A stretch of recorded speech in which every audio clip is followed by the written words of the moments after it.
I believe very sincerely that the CIA is correct when they teach and talk about blowback. When we went into Iran in 1953 and installed the Shah, yes, there was blowback. The reaction to that was the taking of our hostages, and that persists.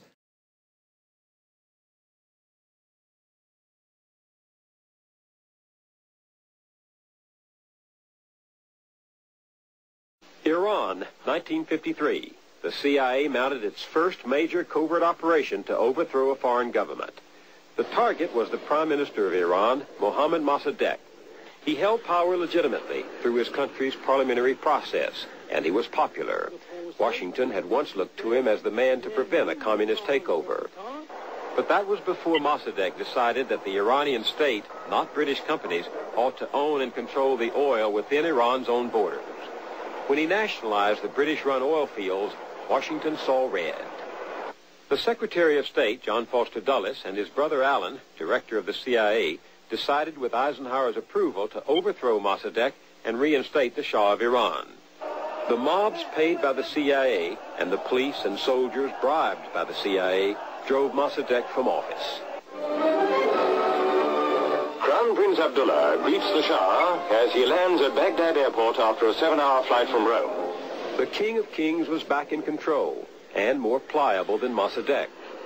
American oil companies took over almost half of Iran's production. U.S. arms merchants moved in with $18 billion of weapon sales over the next 20 years. But there were losers. Nearly everybody in Iran of any importance has had a brother or a mother or a sister or a son or a father tortured, jailed, deprived of property without due process. I mean, an absolutely buccaneering dictatorship in our name that we supported. SAVAK was created by the CIA. SAVAK, the Shah's secret police, tortured and murdered thousands of his opponents.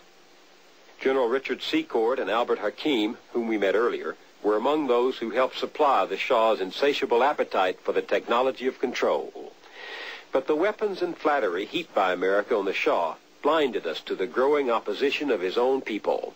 They rose up in 1979 against him.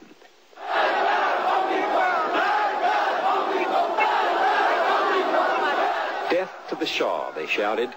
Death to the American Satan.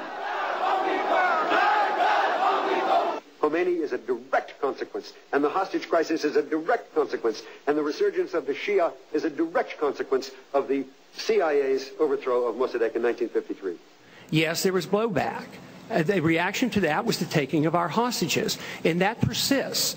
And if we ignore that at our own risk. That if we think that we can do what we want around the world and not incite hatred, then we have a problem. They don't come here to attack us because we're rich and we're free. They come and they attack us because we're over there.